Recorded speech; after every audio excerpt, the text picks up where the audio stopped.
It is my pleasure to introduce our morning keynote interview, Jenny Lawson, creator of the BlogHer and author of the New York Times bestseller, Let's Pretend This Never Happened.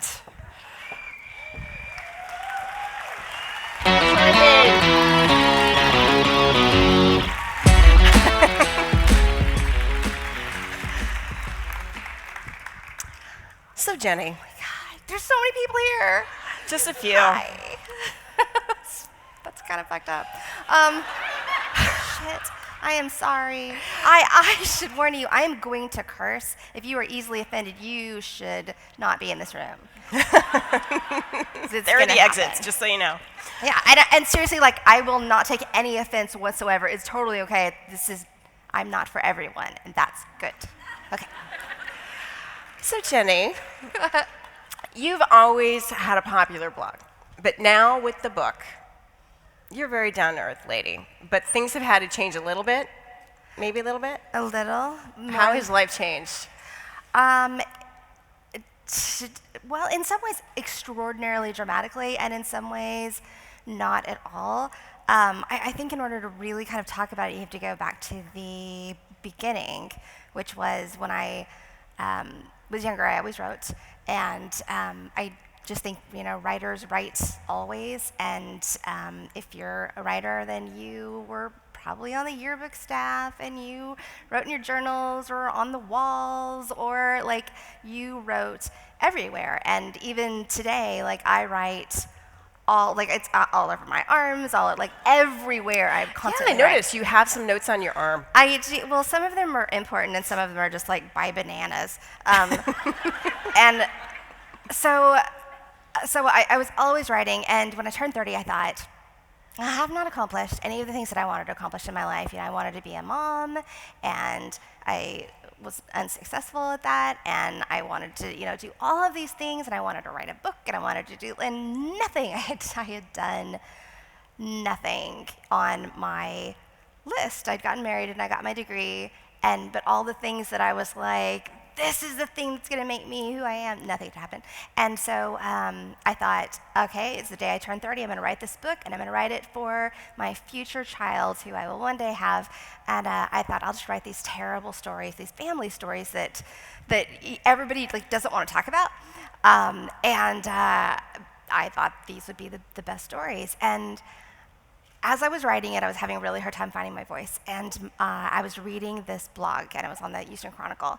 And the woman who was writing it, it was a parenting blog, and she wrote for about a month, and then she wrote this post that said, I don't think that you can be a blogger and a mother, or a good mother, and so I have to quit. And I contacted the editor, and this was after I had been writing the book for years, and actually had a child at that point. And I contacted the editor, and I was like, I must be a terrible mother, because I'll do it for free. And there was a combination of I'll do it in for free that made him go, you're hired, in a way that you'll never get paid. And I did it, and it was awesome, except I kept getting in trouble because I ride the boundary of what you cannot say.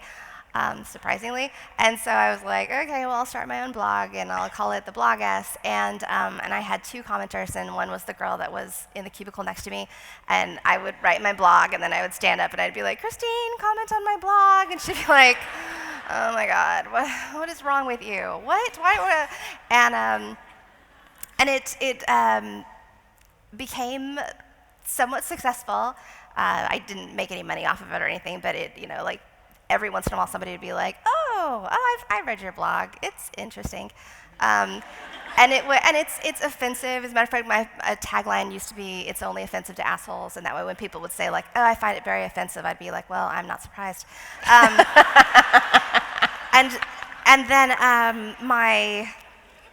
I started going to BlogHer, and I started seeing all these people, and they were writing, and they were doing stuff, and I decided, I was like, well, maybe I could write a book, and maybe this will work, maybe this will be a good thing, and maybe it won't. And so I went to this panel, and this was, I don't know, 5 years ago, maybe more. Wasn't you said it was San Francisco? BlogHer 2008 was San Francisco. Yeah. Oh my God, I'm old. So yeah, it was a billion years ago in blog years, and I went to this panel, and in this panel there was this agent, and she was talking about like, these are the things that you have to do, these are the things that you do not do, these are the and there was all of this stuff, and it was all like, first of all, completely overwhelming.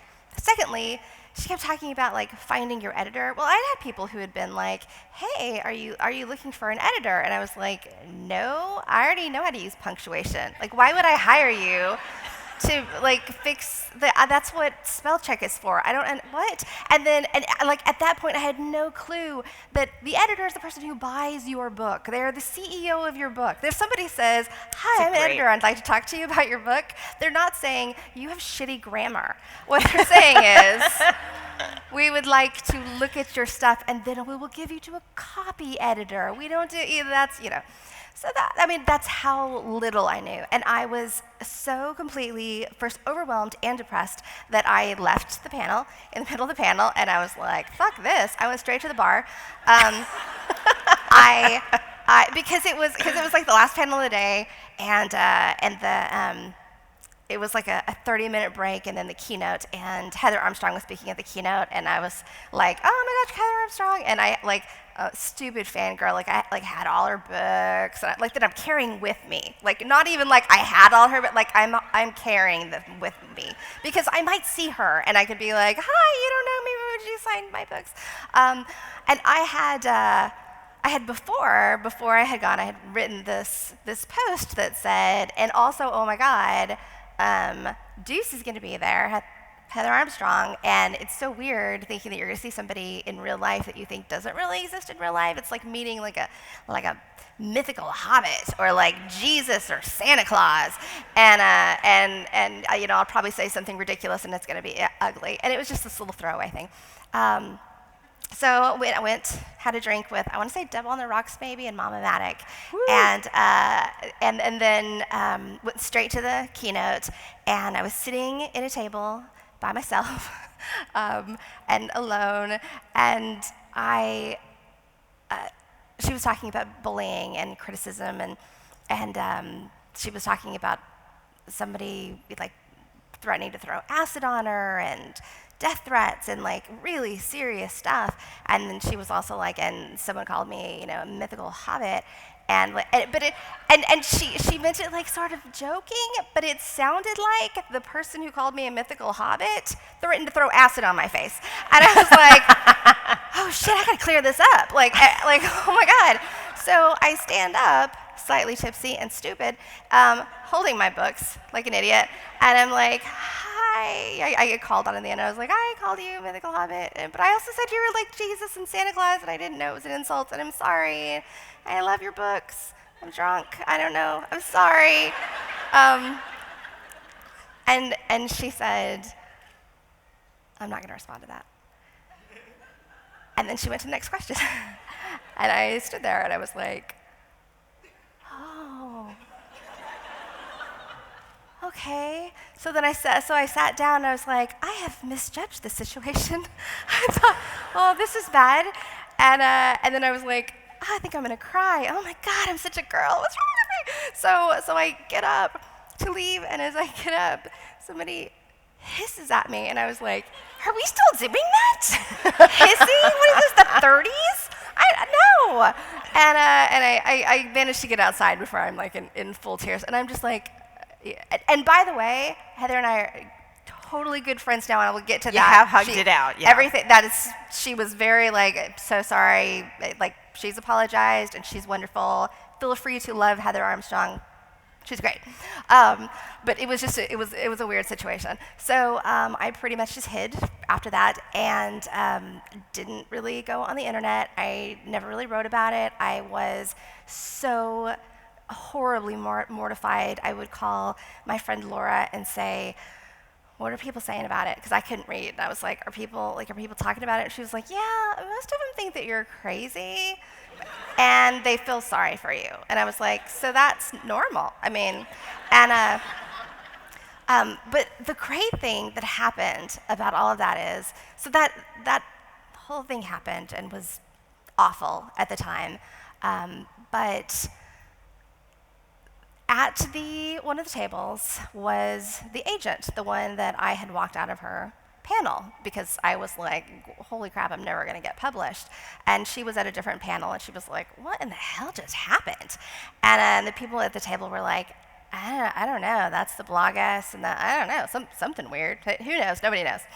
And she looked up my blog and she started reading it and she contacted me and said, hey, I just found your blog and I think you have a book in you. And I was like, no, I have a book in my drawer and it's for my child, but it's not a book that's, And she was like, well, just send me a chapter. And I sent her Stanley the Magical Squirrel, and she was like, oh, this is a bestseller. And I think what's so amazing is that out of one of the most horrifically mortifying, awful moments of my life came this path that maybe never would have opened for me otherwise. And that's what the book was all about. It's all about let's pretend this never happened, about those mortifying, awful moments that you're like, oh my God, let's pretend this never happened. But then later you're like, oh, that made me who I am. Those are the moments that you remember. And if you look actually in the acknowledgments of my book, you'll see Heather Armstrong is one of the people that I thank in the book. And sometimes I think people are like, is that sarcastic? And I'm like, no, like not at all, because she was part of this path, and that we're all walking that path.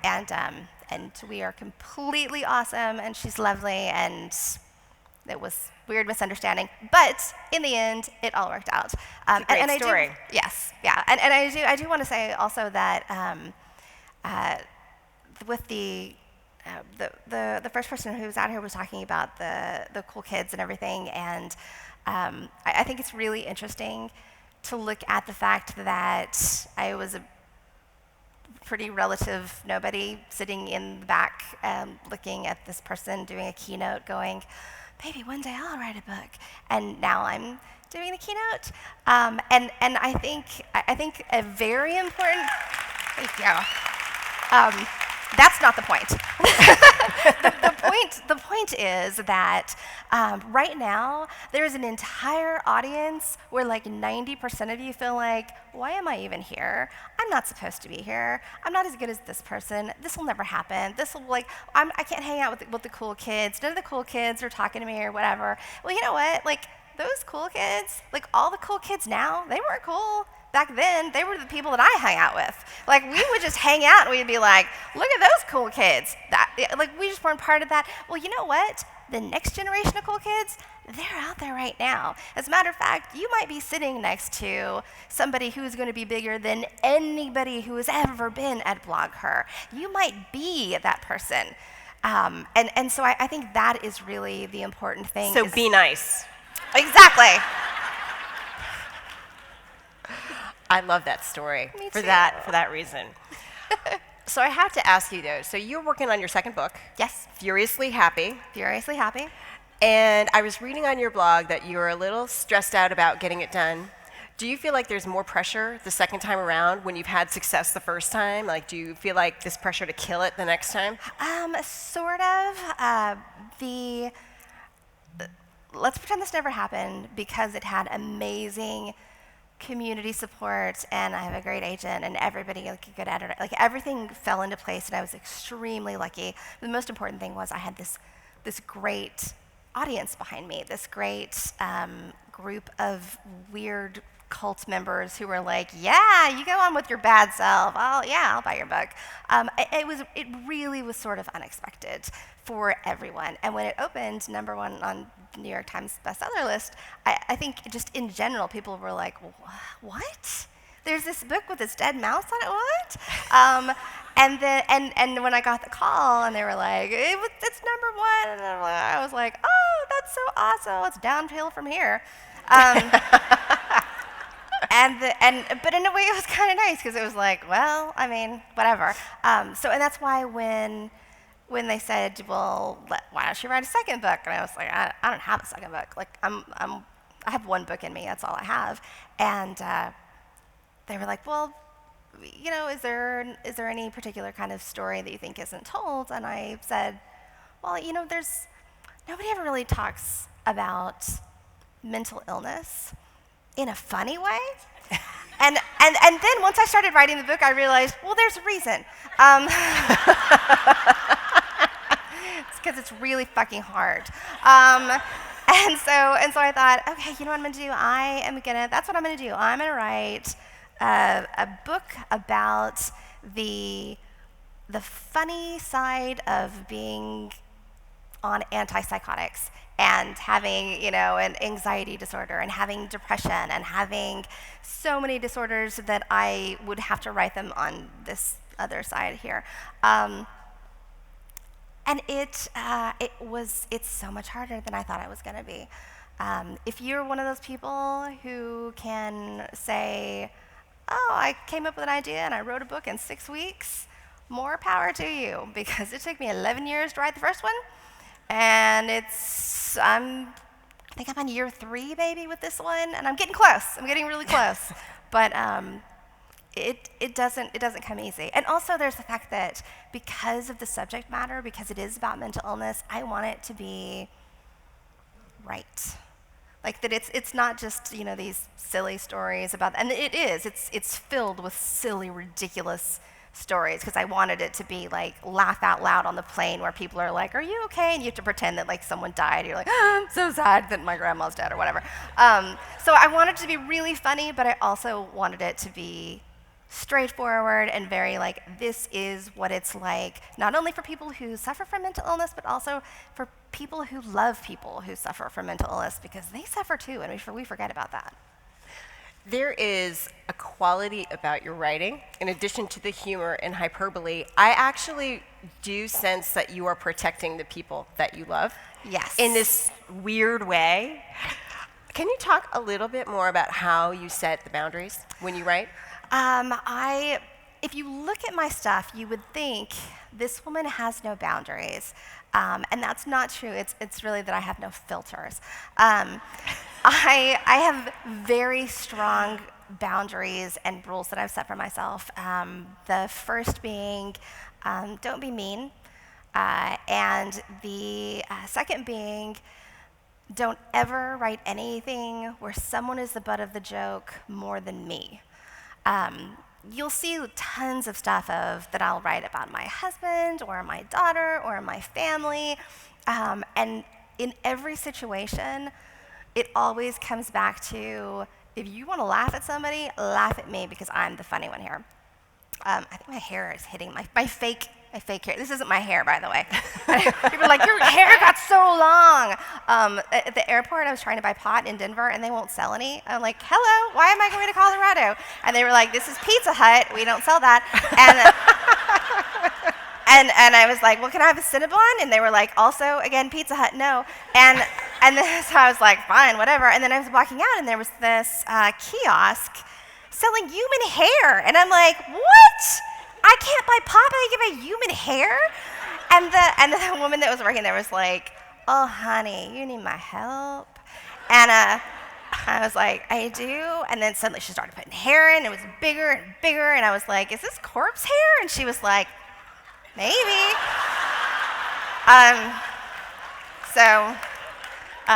And then this morning I was totally trying natural. to put it in. It's like 87 little clips and stuff. And I was like, I can't put my human hair in right.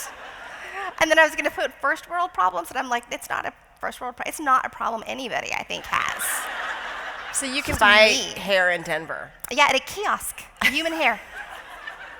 No pot Mental brownie. note. Human hair. I Mental forgot what I note. was talking about. I'm sorry. I took my The boundaries. I know. Boundaries. Oh yes. Okay. I took my narcolepsy pill, and I also took a beta blocker. And the narcolepsy pill like keeps me awake, and the beta blocker's like, calm yourself down. And so my body's like, what do you want? So with the boundaries, I never write about anything that I think somebody is going to say, I can't believe you married that asshole. I never write anything about my daughter that I think an angry 14-year-old girl will one day use against her. This is the same reason why, and I know there's a lot of controversy back and forth about, oh, you should be able to put your naked pictures of your kids up, oh, you shouldn't be able to, and I'm like, you make your decision for you, but I know when I turned 14, I pulled all those naked pictures out of my mom's photo album, and I burned them, because I was like, what? I don't want you showing that to people. And so I was like, well, if I'm not okay with it, maybe she's not going to be okay with it. I'll just keep those to myself. So that was a personal decision that I made for me, and I think everybody has to make their own. But you do have to be aware it's different. It is a very different world out there already, but also for those of us who have smaller kids, and there's still another 5 years before they get into those ages where they're going to be on Instagram and Facebook and all that stuff's going to be out there.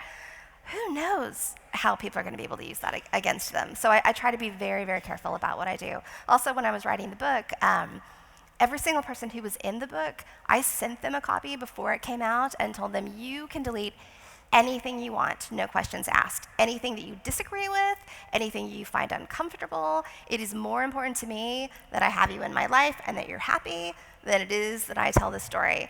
And to their great and amazing credit, not a single person asked for anything to be taken out. In fact, just the opposite.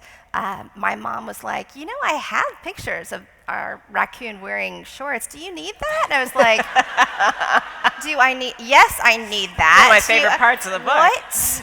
And my, and I'd send it to my sister, and she was like, yeah, it's all great, but I can't believe you left out when, Jenkins went and shit over all of the school, and then we had it, and I was like, oh my God, I didn't even think about it, because in my mind, I'm like, that's not really a funny story. Everybody has that happen, but it's the same thing, and it's the same thing that goes back to everybody has a story, and you may think, I don't really have a story. But the thing is you don't think you have a story because maybe you haven't seen it from the eyes of somebody else. You all have some amazing story in you. You may not want to tell it, and I understand, but it's out there. I want to make sure if there's I know there are 2 mics. If we have any questions, that you'll help yourself to one of those mics, and we'll call on a few. I think we have a few minutes for that. So please do join us. There's right along the rows, if you can see them. So Jenny, what is Jenny Lawson's process? My process is, well, there's a lot of watching Doctor Who. I suffer from imposter syndrome, which is, it's nice that there's a word for that, because it's one of those things where you suffer from, and then suddenly you see it and you're like, oh my God, that's what I have, which is where you are convinced that at any moment people are going to realize, oh, this person is not worth our time. And every time I read my stuff, I'm just like, this is crap. I hate all of this. So I spend a lot of time rewriting. I delete half of every single thing that I write. I rely very heavily on my friends for their opinions, not only about what I write, but also about, a lot of times I have a group of 3 friends that I can call and say, is this funny, and is it awful? And not awful as in not funny, but awful as in people are going to go, holy shit, what is wrong with you? Why would you even say that? And they are so good at saying, it's good enough, or do not post that. That is really funny, and we will laugh about it later at dinner. Do not post that. Also, with having an editor, like a book editor, it's given me a very different idea of what it's like to have things cut. Because for me, it's not unusual for me to work half a year on a chapter, and then you turn it in, and your editor's like, I don't really like that. And you're like, I'll stab you in the face. But really what they're doing is you hand it to your editor, and the editor is like, oh my gosh, your baby, I love your baby. Oh, I just want to cut its arms off and its legs, and then it's going to be a better baby. It'll be aerodynamic, and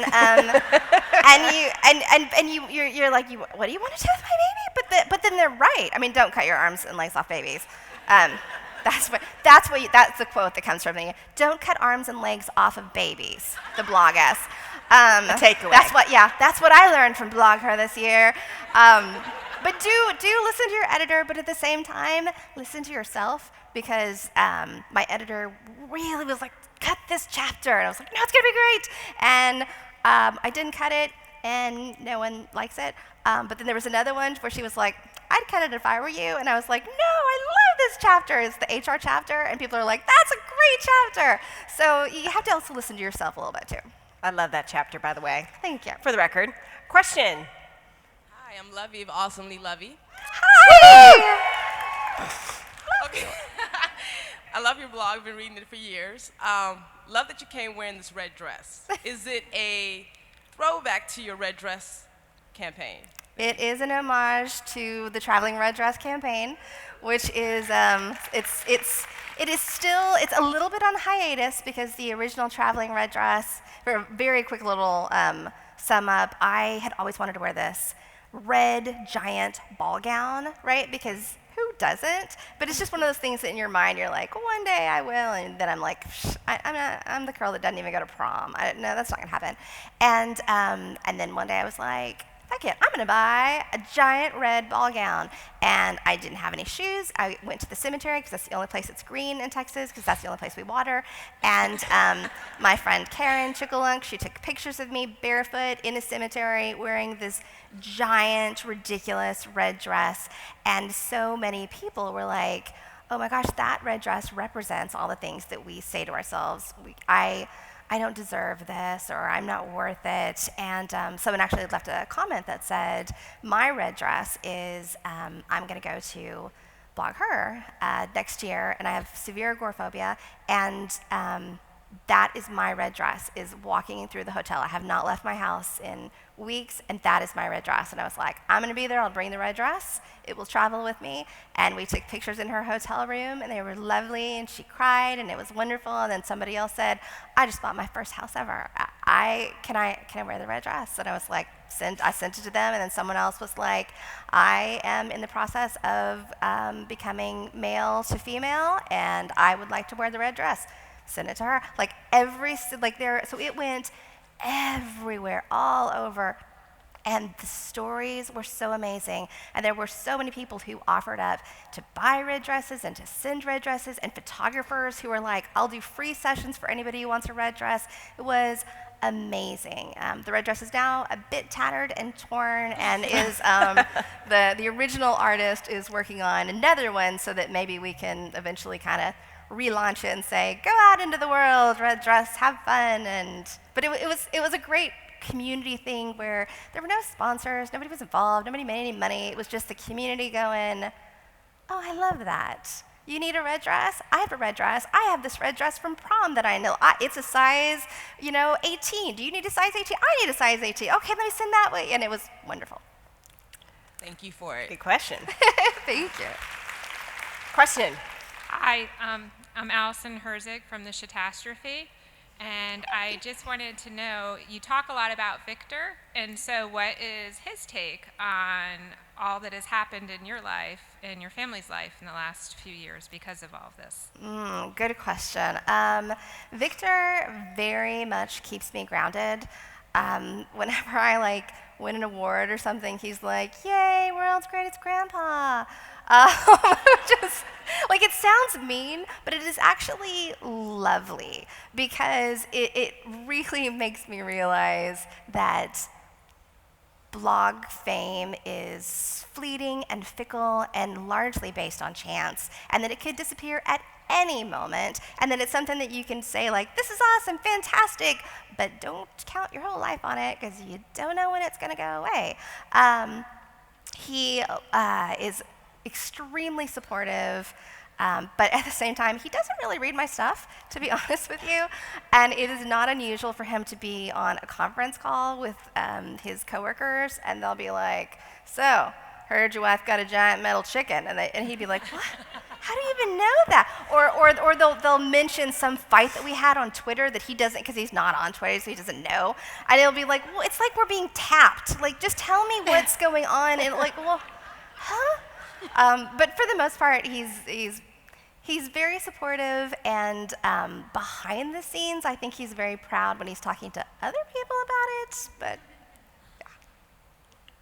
I had to ask that question too. You actually said Victor's funnier than you in person? In person, and that is absolutely true.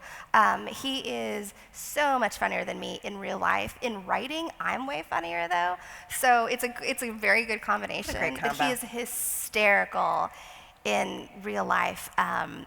Actually, it's kind of funny because I always talk about how my comment section is funnier than the post, which is very, very true. And the comment section, so often, I'm like, it's almost like Victor's in the comment section. Like, it's so, where they take it to the second level, and I'm like, oh my God, why didn't I think of that? That's so funny. Which is why your commenters are fantastic. So we actually have time for just one more question. I'm sorry, but Jenny will be here. And in fact, let me just announce it now, that Jenny will be signing her book in the expo hall at 10:30. Okay, so you can chat with Jenny still. So one more question, thank you. No pressure. Hi, Jen from Born Just Right. I am dying to know, how often are you writing your posts? You are prolific in a wonderful way, and I want to know, how are you able to consistently be so wonderfully prolific? That is a really good question, and I'm going to try to make this short because it's actually a very long answer. I have periods of time where things click and suddenly everything is funny and I come up with a million different ideas. And then I'll have a period of time, like a week and a half, where I'm like, I'm empty, I will never be funny again, I'm done. Used to be, before I came out about depression and anxiety and all of that, I would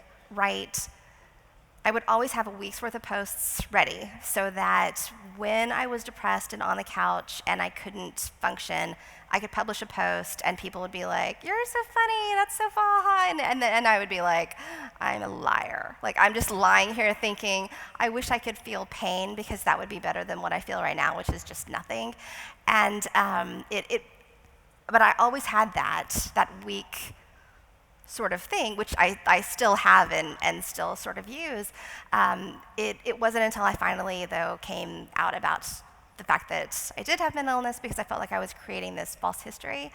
I thought a lot of people would leave, and surprisingly, they didn't. More shockingly was the fact that so many people said, oh, me too.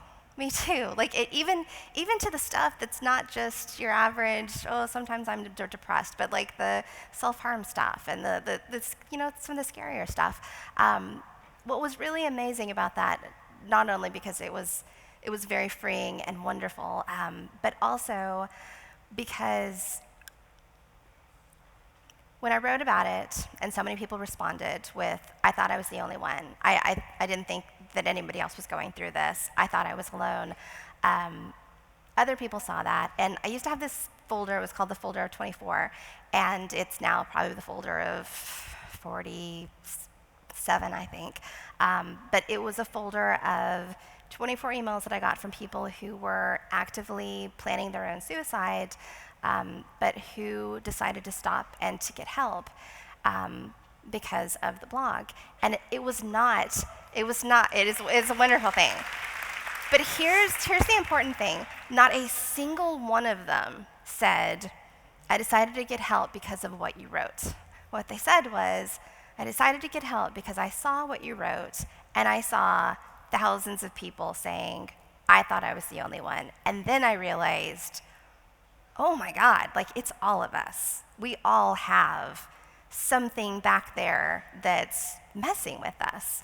And so it's amazing to me that complete strangers, most of them totally anonymously, saved these people. And these are people writing and saying, like, and I have 2 small children, and I'm still their mom, and I look at my plans and think, well, what was I thinking? And I didn't realize that depression lies to you, and I didn't know, and now I know.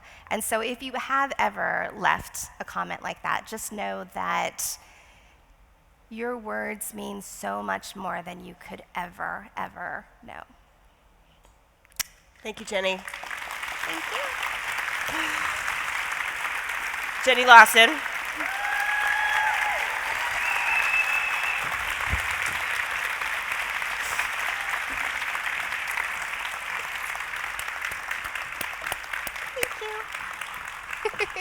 Thank And you Elisa. so much. One more hand for Ms. Jenny Lawson. and I should say that I was the one sitting on stage with Heather in 2008. Oh, yes. I And- remember. Yes, and we did just kind of go to the next question. Yeah. And it was that lovely, awkward moment. And when I think about, but you were also in our first community keynote that I year. was, yes. So even then, And I was wearing a wig too, confidence because I was wig. terrified, That's and I was right. like, oh, I'll just wear That's right. this blonde wig, and it was so funny too, because even people who knew me in real life were like, does this girl have cancer? Because that is a terrible wig. Oh my gosh, I want to like donate to her, and yeah. and I'm not sure you even really know, but you didn't read the post we chose. You read a totally different post. So I was in the back, and I'm like, what's she do? What is that? Where does this post go? Like, I don't know. And it was awful too. It was about how I was so high. I was seeing leprechauns in the house, and I was like looking for There was guns. nothing awful about it. It was amazing, but it was hilarious. Well because I was delivered. just like, wow. Little But anyway, even it's so lovely in our 10th anniversary Yes. to come so full circle and have you here. And thank you so much. And thank you, Jory.